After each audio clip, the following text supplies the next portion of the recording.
Felkérném Diry urat a Wienerwald Bioszféra-rezervátum részéről, hogy mutassa be a Wienerwald Bioszféra-rezervátum tevékenységét. Herr Diry, bitte. This computer is too modern for me.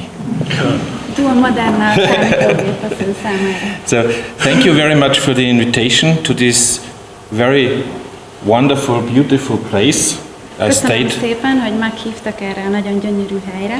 I stayed for the night in the forest, in Az nature. erdőben töltöttem az éjszakát, a természet lágy ölén. It was very nice. Nagyon szép volt. And I just want to tell you how we in the Biosphere Reserve Wienerwald see the Biosphere Reserve's concept and what we do there. És akkor most bemutatnám, hogy mi mit csinálunk a Wienerwaldban, illetve hogy mi hogy látjuk ezt az egész a Bioszféra Rezervátumnak a fogalmát magát. So the speakers before me have already told you about the UNESCO and the Man and the Biosphere program, and it has been a development of the Biosphere Reserves from research and monitoring sites to model regions for sustainable development, focused in the world conferences 1995, 2008 and 2016 in Lima. Az előbbi felszólalók vagy előadók már nagyon sokat beszéltek az UNESCO által megszervezett sarkalatos eseményekről, amik a bioszféra rezervátumoknak a történetét végigkísérték, és az ugye látható, illetve már ez is elhangzott, hogy történt egy ilyen hangsúlyáthelyeződés a kutatásról, minél inkább a fenntartható használat irányába. So, a biosphere is everywhere where something lives, and the people saw that nature was changing, and they didn't want that. Tehát a bioszféra az tulajdonképpen minden, ami körülvesz minket, minden, ami élő, és az utóbbi időben egyre több olyan folyamat volt, amit az emberek észleltek, és úgy gondolták, hogy ezt talán nem akarják, hogy ebbe az irányba menjenek ezek a folyamatok. Maybe I have to add that I'm responsible for education and international contacts in the Biosphere Reserve Wienerwald, and so I like to use educational pictures. I'm sorry about that. Elnézést kér, hát oktatási célúnak mondja, de gondolom inkább, hogy egy kicsit a gyerekességére gondol, hogy ezekre a látványos képeket ő nagyon szereti használni, mert elsősorban a környezeti nevelés és a nemzetközi kapcsolatok az a szakterület, amin ő működik a Wienerwaldnál. So the people wanted to protect nature protection area, nature inside, people outside. Tehát ez volt az, ahogy eredetileg meg akartuk védeni a természetet, oda bent a természet, és ezen kívül kizárva az emberek. But over the years they saw it didn't work when the population living around does not accept this nature preserve. Azért ez elég hamarosan kiderült, hogy ez a fajta eljárás nem működik, hiszen a védett terület közelében élők nehezen vagy nem fogadják el ezt a fajta természetvédelmet. At least nowadays we don't want preserves like that. Legalábbis biztosan nem ilyesfajta rezervátumok, vagy nem ebben a fajta megőrzésben gondolkozunk. Therefore, the new Biosphere Reserve concept since 95 at least is we have still these preserves for nature, for natural processes, but there are also the buffer zones around where the area is managed very sustainable, and there's this outer transition area where the people are living, working, going to school, driving cars, everything. And the important thing now is not only to get the people to accept the nature preserve, but also to behave more sustainable.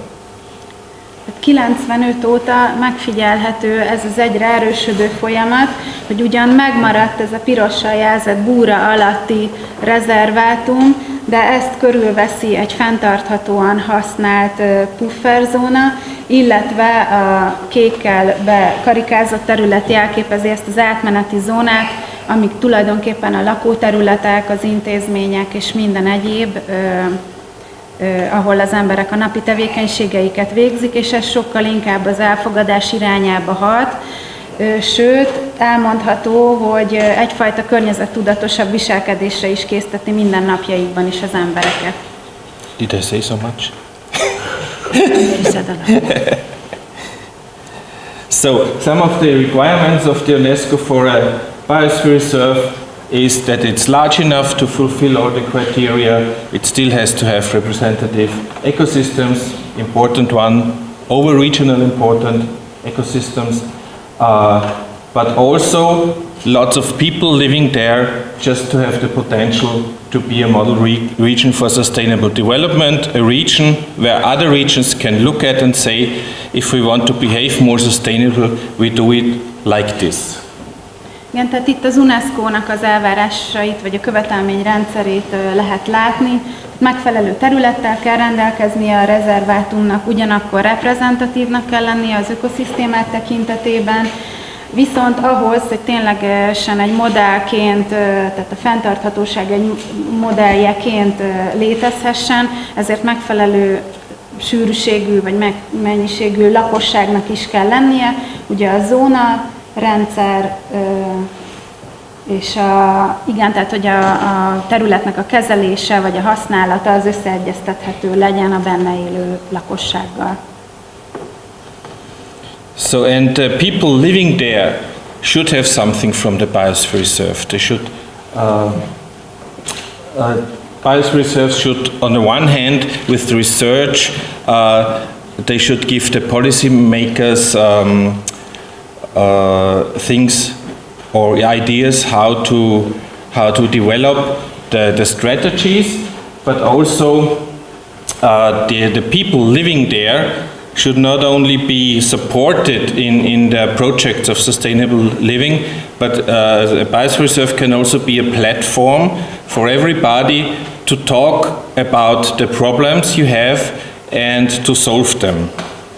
Ez mindenképpen nagyon fontos, hogy a Bioszféra Rezervátumnak adnia kell a helyi lakosság számára, és ezt nem csak úgy kell elképzelni, hogy mondjuk a Bioszféra Rezervátum egyfajta támogatást biztosít, hanem minden egyes tevékenységbe be kell vonni az embereket, legyen az a kutatás, az ötleteiket előterjeszthessék, illetve hogy a Bioszféra Rezervátum, vagy annak a fogalma maga egy közös platform lehessen az itt jelenlévők számára, ahol megoszthatják a helyben felmerülő problémákat.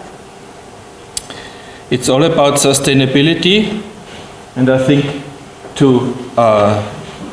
to show what sustainability is, this picture of our planet, it's an enclosed system, and we cannot use it up without having the consequences. And so sustainability, I like to call it, in German it's enkeltauglich. It's that our offspring, the great-grandchildren have at least the same chances and to live and to survive and the same nice environment as we have, or even better conditions. A fenntarthatóság mindenképpen a legfontosabb eszméje ennek az egésznek. Itt ezen a képen a Föld, ami egy zárt rendszer, tehát nem egy végtelen, hanem egy véges erőforrásokkal rendelkező rendszer, azt a feliratot kapta, hogy kérjük, hagyják a helységet ugyanolyan állapotban, mint ahogy találták, és erre van egy német kifejezés is, amit nem fogok elismételni, de azt jelenti, hogy az unokáinknak, illetve a dédunokáinknak is legalább ugyanolyan jó állapotú, de ha lehet, akkor még jobb állapotú földet kell örökölnie, mint amit mi most élvezhetünk és használhatunk. The same or better conditions in not only ecologically, but also economically and social. És ez természetesen nem csak az ökológiai állapotra vonatkozik, hanem mind a társadalmi, mind a gazdasági szempontokat szeretnénk, hogyha javulnának a következő generációk számára. So therefore this world network was created. I think we have the same numbers. Hála Istennek az adatok stimmelnek az előző előadáshoz képest. Now the biosphere reserves in Austria So, some years ago, or 2 years ago, we had 7 biosphere reserves, but there were the small ones, which were just the scientific places from the 70s, and they did not fulfill the severe criteria from 1995, and so we took them out of the biosphere reserve program, and now we have only Großes Walsertal from 2000, Wienerwald from 2005, so we are only about 10 years old now, and the largest one, Salzburger Lungau and Kärntner Nockberge, it's also like the Wienerwald over 2 federal states of Austria. And this would be our part of the Mura-Drava-Duna Biosphere Reserve, which is not in place yet. Hát itt egy kicsit az osztrák evolúciójáról beszélt a bioszféra rezervátumoknak. Néhány évvel ezelőttig, ha jól emlékszem, 7 mondott, hogy annyi volt összesen, de ezek közül jó néhány nem ütötte meg már a Sevillának sem a kritériumait. Tehát ezeket a kicsiket, amik kifejezetten kutatási, természetvédelmi céllal jöttek létre még a 70-es, 80-as években, ezeket azóta megszüntették. Maradt a 3 nagy, ami már megfelel az aktuális követelményeknek, és akkor ott lent az üres karika jelzi a leendő, ami még nincsen kihirdetve, de már ugye tervben van, hogy ők is csatlakoznak ehhez a sokoldalú.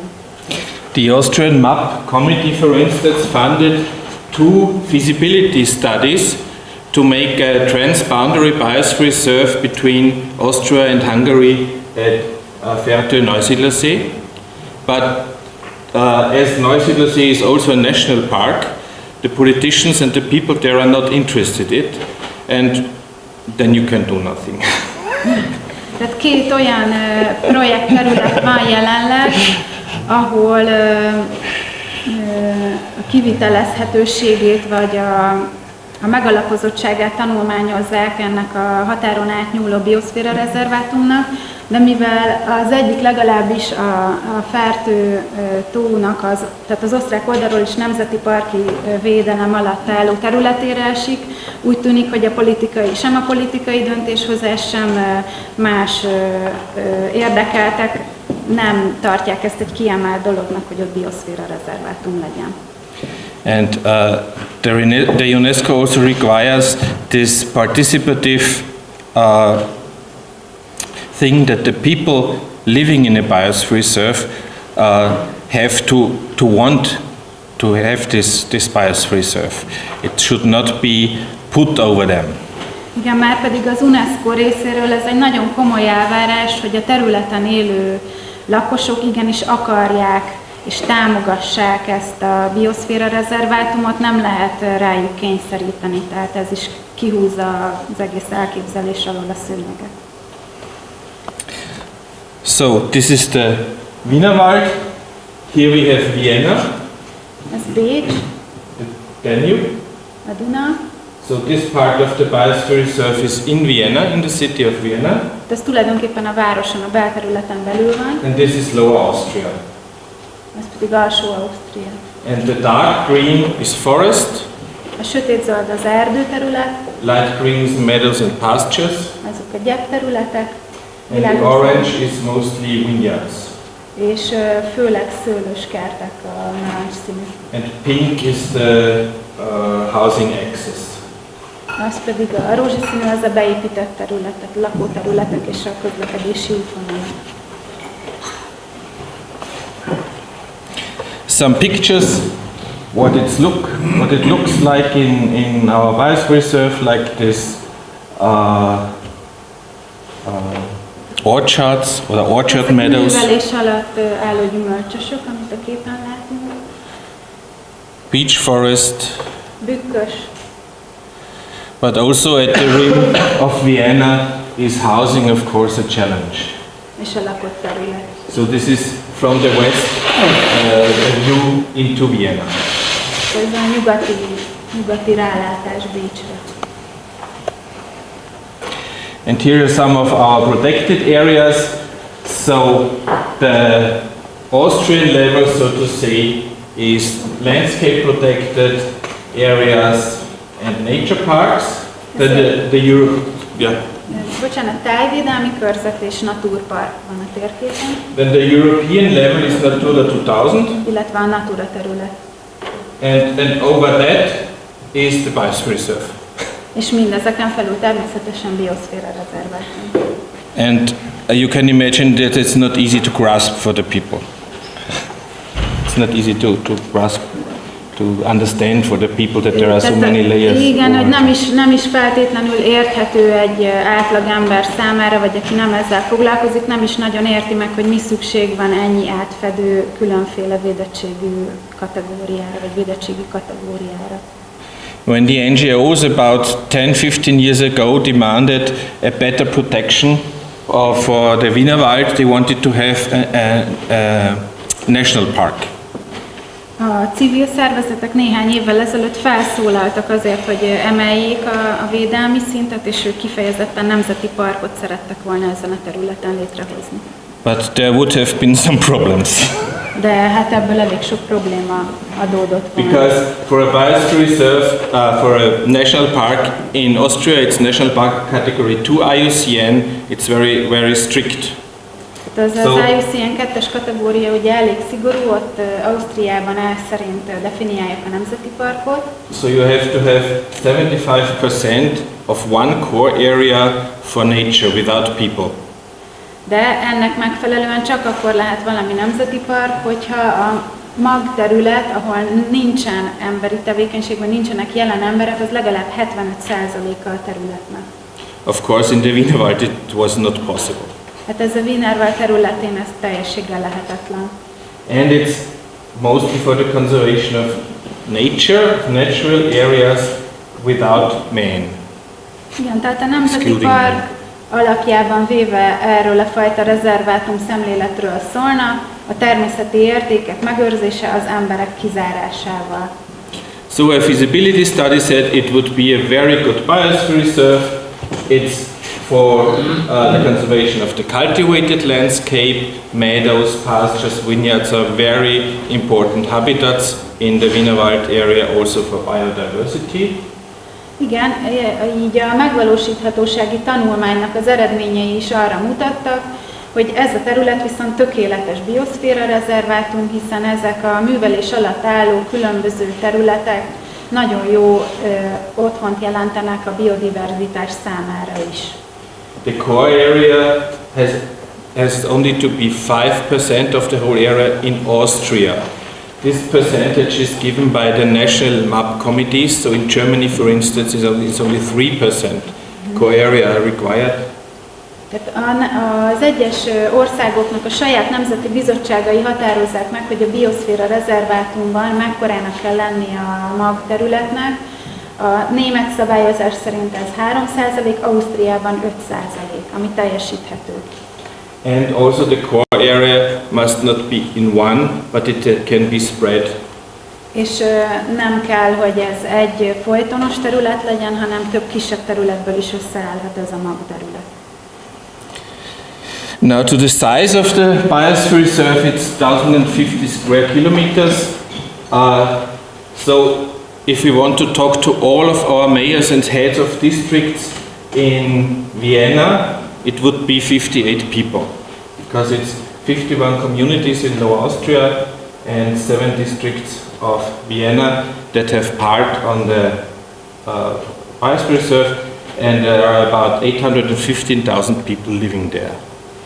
Ez nagyjából a demográfiai adatait mutatja a területnek, 1050 négyzetkilométerről van szó, körülbelül 60 közigazgatási egységnek a képviselői vannak jelen minden olyan beszélgetésen, ami érinti a bioszféra rezervátumot, és 815 000 fős a lakosság. Mit mondtam? 815 000 fő a lakosság. And we have to tell them all that they are living in a biosphere reserve and what a biosphere reserve is. És természetesen ezeknek az embereknek újra és újra el kell mondani, hogy ők egy bioszféra rezervátum területén laknak, és mi is az a bioszféra rezervátum. We try. Próbálkozunk. So, there are acts on the biosphere reserve in Lower Austria and in Vienna, and a treaty between those federal states for the management. So the management is paid 50-50 by the federal states of Vienna and Lower Austria. Tehát a jogi és a szervezeti hátteret mutatja be ez a díjat. Tulajdonképpen különféle jogszabályok vannak, amik ezt az Ausztria és Bécs területét felölelő bioszféra-rezervátumra vonatkoznak, és ez a kettő, tehát Bécs és Alsó Ausztria 50-50%-ban biztosítja talán az adminisztrációját, vagy tehát a központi döntéshozását a bioszféra-rezervátumnak. Finanszírozását. And the management company is a non-profit limited company in the possession of the federal states of Lower Austria and Vienna. Complicated. Tehát tulajdonképpen a kezelést egy non-profit szervezet, egy non-profit ZRT végzi.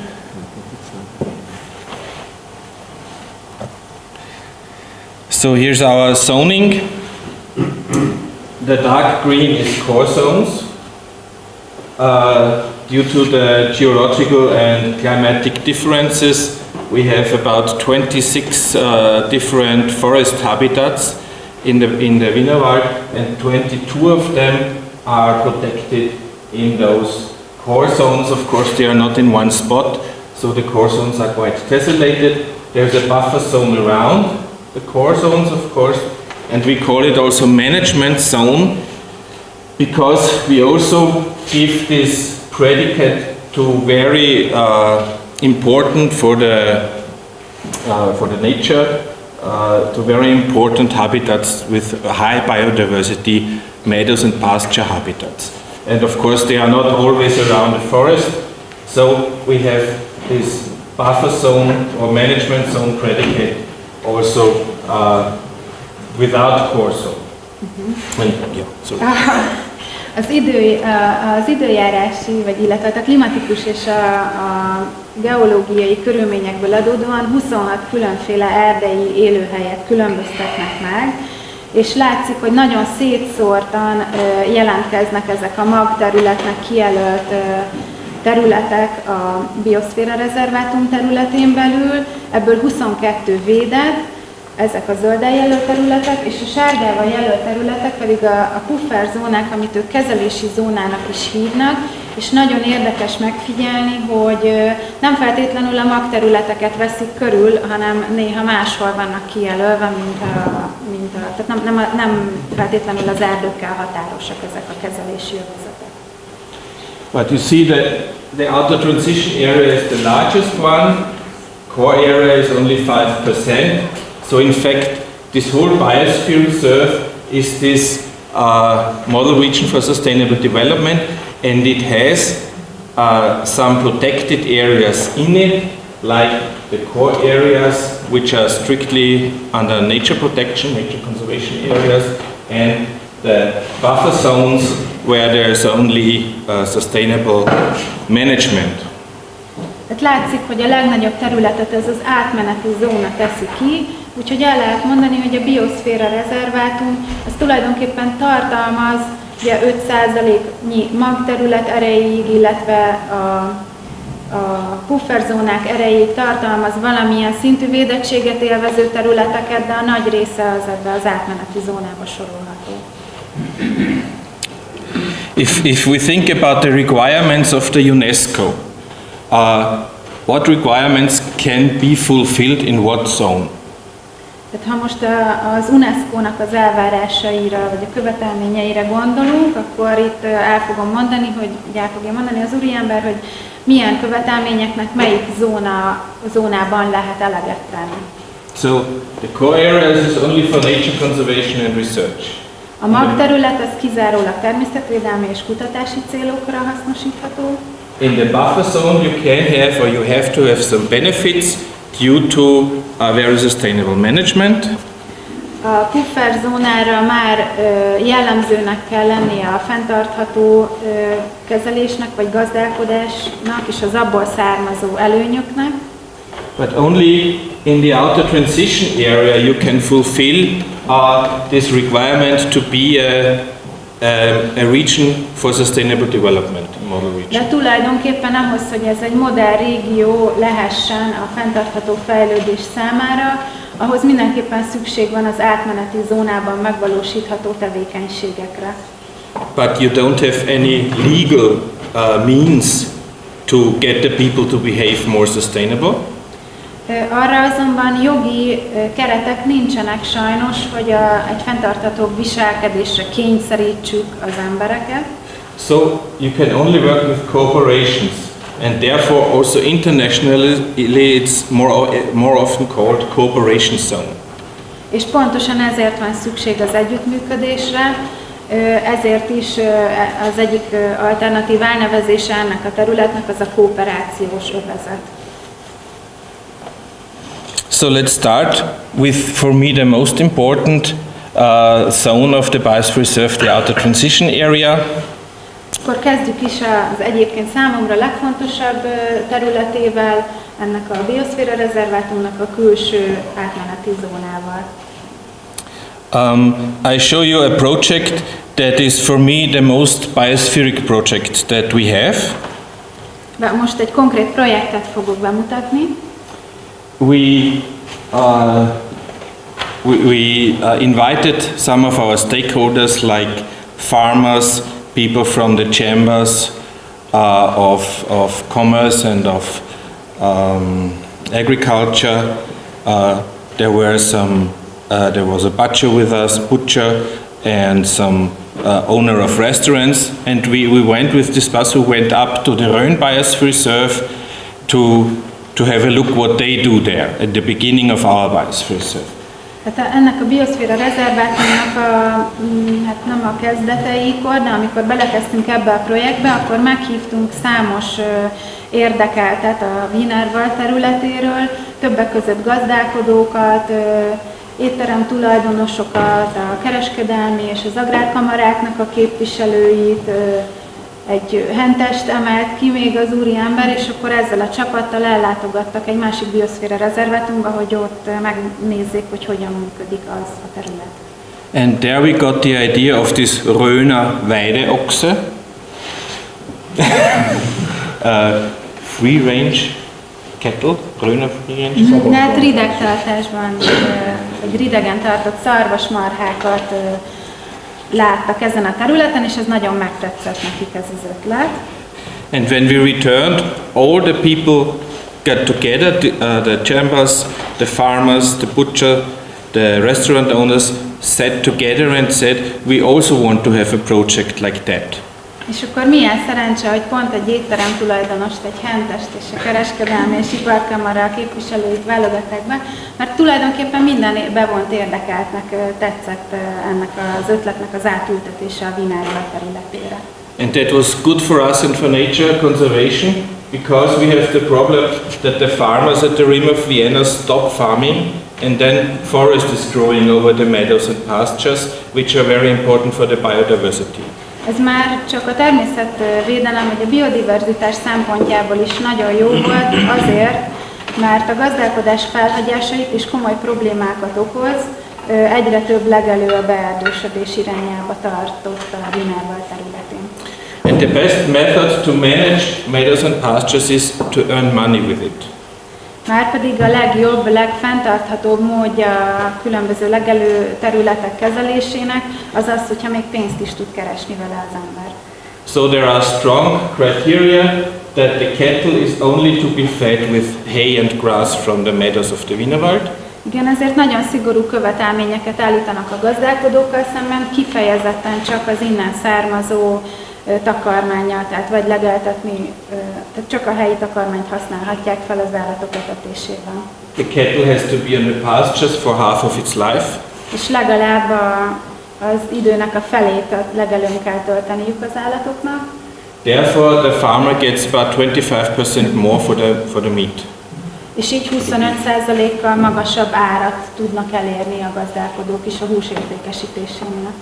The butcher and the restaurants have special products. Így mind a hentesnél a termékek, mind az étteremben megjelennek ilyen különböző, különleges helyi termékek. and people from Vienna that come for recreation are likely to pay more for those special products if they know it's for maintaining the nice landscape. És az ide látogató bécsi turisták nagyon szívesen fizetnek akár egy kicsit magasabb árat is, hogyha tudják, hogy ezek valóban innen származó termékek, és hogy ők ezzel hozzájárulnak a természeti értékek fenntartásához. So it's a win-win situation for nature, for the farmer, ecological, economical, and also social, because they have to talk to each other, which they usually don't. And the farmers can stay farmers in the communities of the villages, and it also has this strong social factor. Tehát ez tulajdonképpen egy mindenki számára nyertes helyzet, nem csak a természeti értékek, de ugyanúgy a gazdasági és a társadalmi szempontok is kielégülnek, nem csak egyfajta kommunikációra biztosít ez lehetőséget, de megélhetést is nyújt a helyiek számára. In fact, it didn't work out exactly like we wanted it to, because it's a participative project and everybody had to say something about it. Tehát nem sikerült szigorúan az eredeti elképzeléseket betartani, de ez tulajdonképpen, mivel egy részvételi folyamatról van szó, ez jól is volt így, hiszen mindenki hozzátehette a saját ötleteit. But it's another longer story. De ez egy hosszú történet, amit majd máskor. And then an example how money came into the area because it's a biosphere reserve. The government of Lower Austria said we want to put the focus on energy saving, and we give this money, 840,000 euro, to the communities to make solar panels, things like that. And we put this money in the area of the biosphere reserve because we have this biosphere reserve, it should be a model region for sustainable development, so we put this money there. And this was quite effective, as you can see on the slide. Itt néhány számot lehet látni arról, hogy honnan származott a pénzügyi háttere a legújabb fejlesztéseknek. Az alsó ausztriai önkormányzat, vagy valamilyen Lower Austria. Tehát valami helyi forrást konkrétan arra szántak, hogy egyfajta energiahatékonysági átállást valósítsanak meg, tehát energiatakarékosságot, illetve megújuló energiaforrásoknak a felhasználását, és kifejezetten ezt a beruházást a Bioszféra Rezervátum területére találták ki. So in this case, the communities directly profited from being in a biosphere reserve. Tehát ez esetben a Bioszféra Rezervátum területén található közösségek közvetlenül előnyhöz jutottak, csak azáltal, hogy létezik ez a rezervátum. Then of course we have some projects for regional development with regional products. The Rauchkugler, it's a vineyard area surrounded by housing area, and they have the special product and do education, put up a trail, and we helped them to get subsidies from the EU.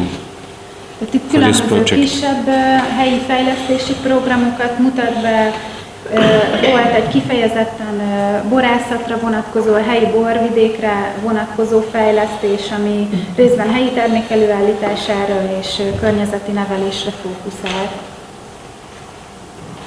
And we have a partner network. We have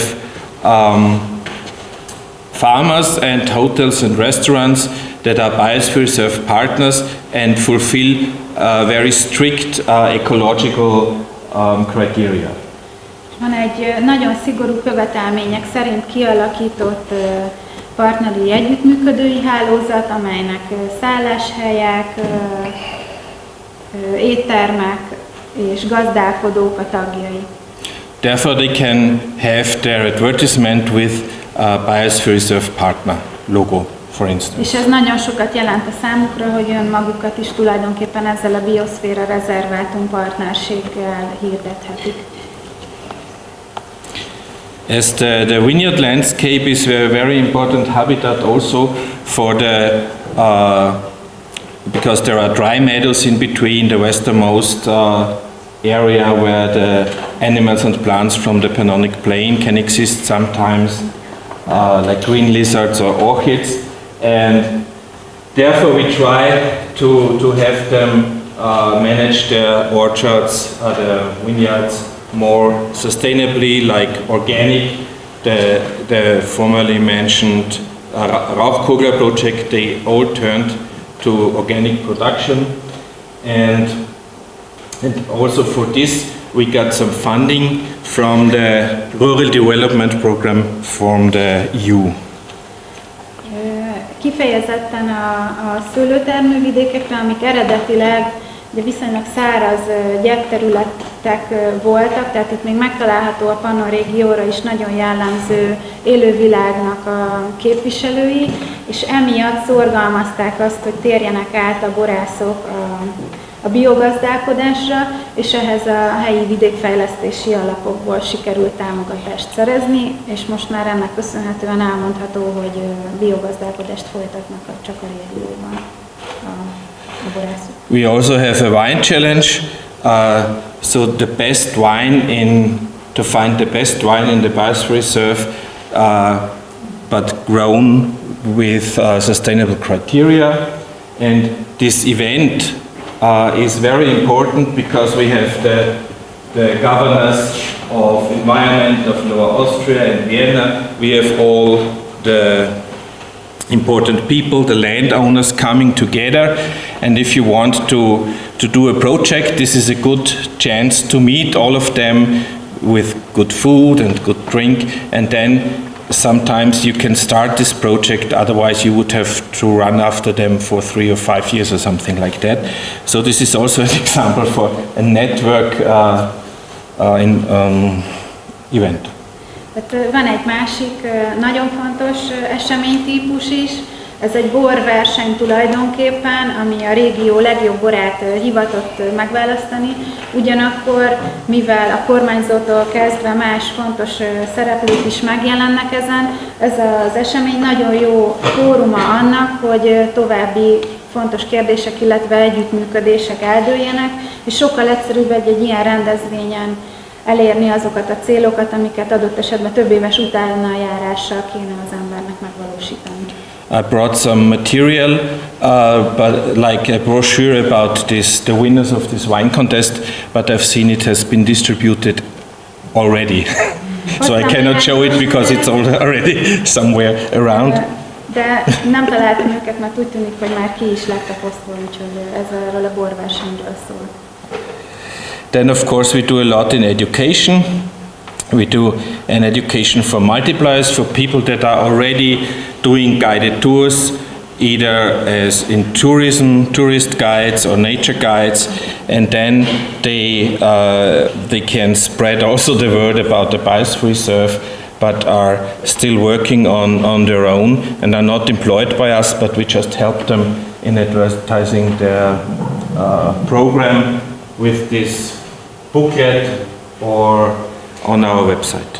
Nagyon fontos még a környezeti nevelési tevékenységünk. Tulajdonképpen nem saját alkalmazottakkal dolgozunk, hanem ezt a programot, illetve ebben a kis kiadványban összefoglalt tudást az egyébként is túravezetőként, illetve ökoturizmusban, természetvédelemben dolgozóknak adjuk át, és ők azok, akik utána tovább viszik a saját területükön, a saját munkájuk során.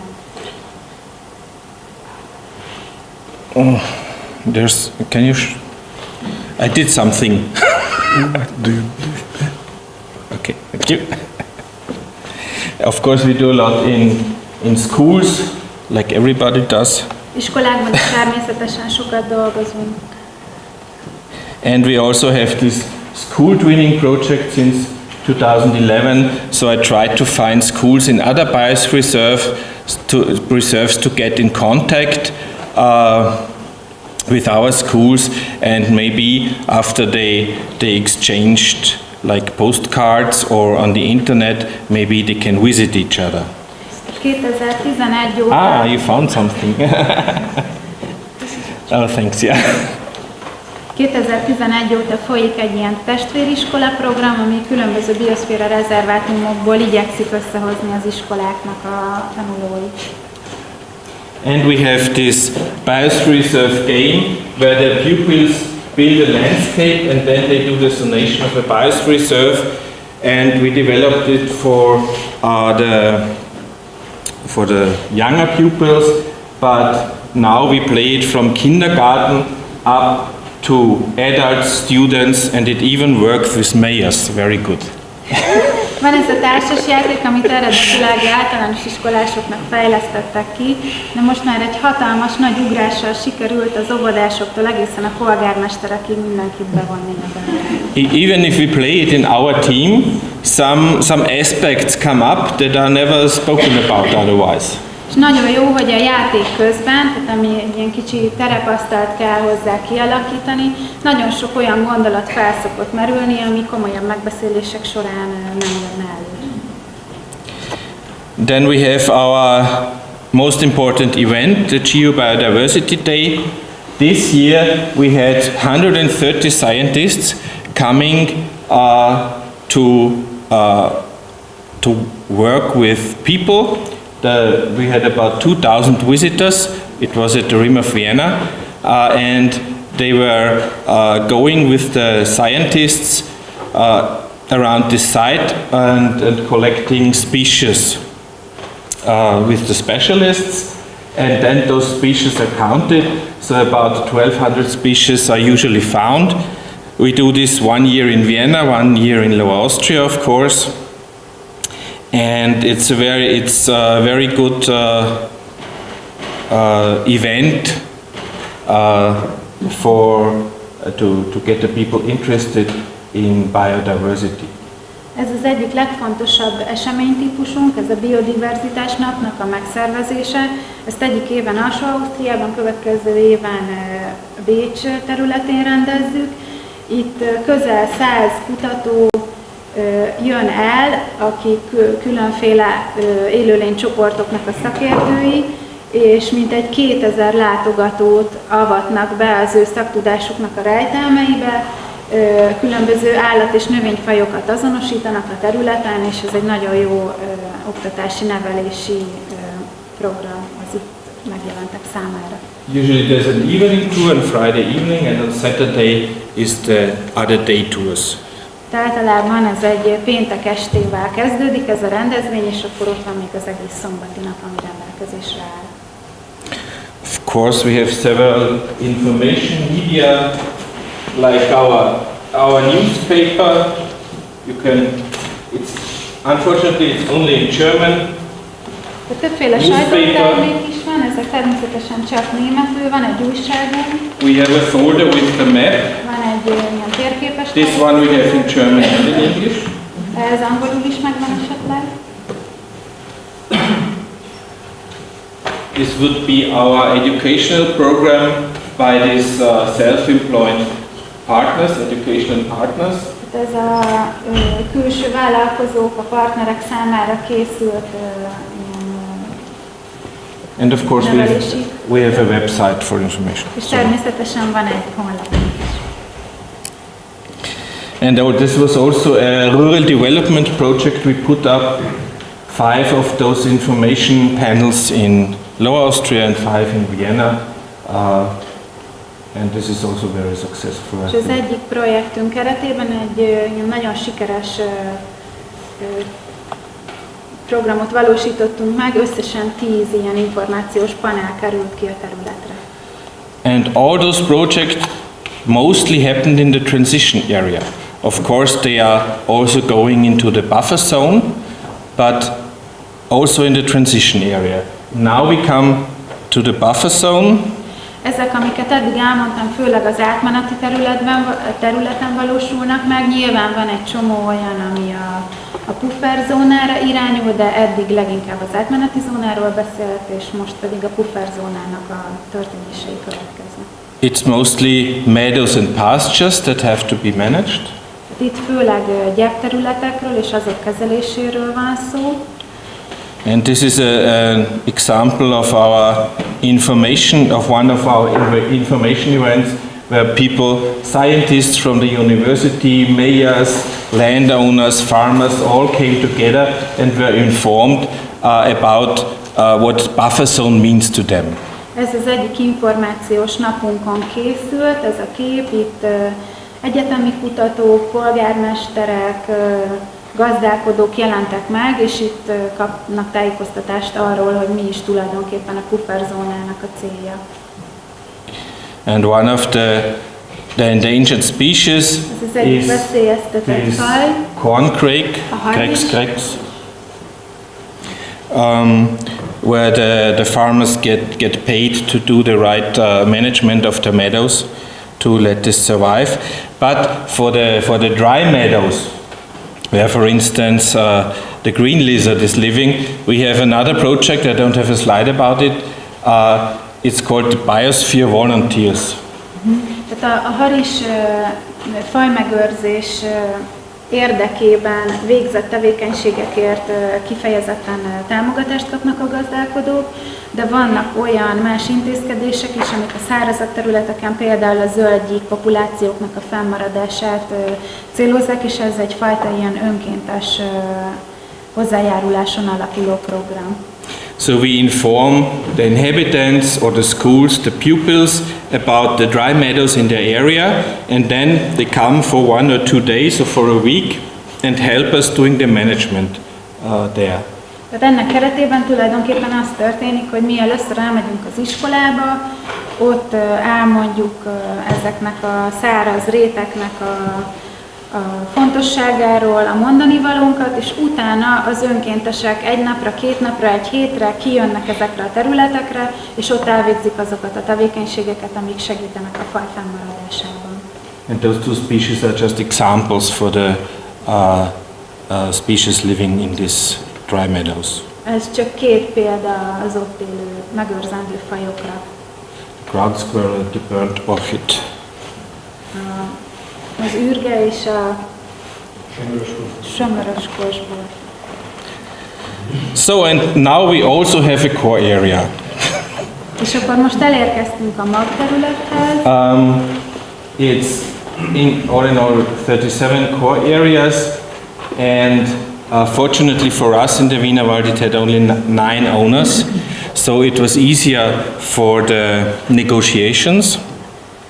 And this forest is, there is no more forest management there, no more forestry usage, there is still hunting. And the purpose is that in some 100 years we want to see what an indigenous forest in our area looks like. A Wienerwald tekintetében 37 foltba esik a maga a magterület, de szerencsés módon ez mindössze 9 tulajdonost jelentett, tehát ez nagyon megkönnyítette a tárgyalásokat.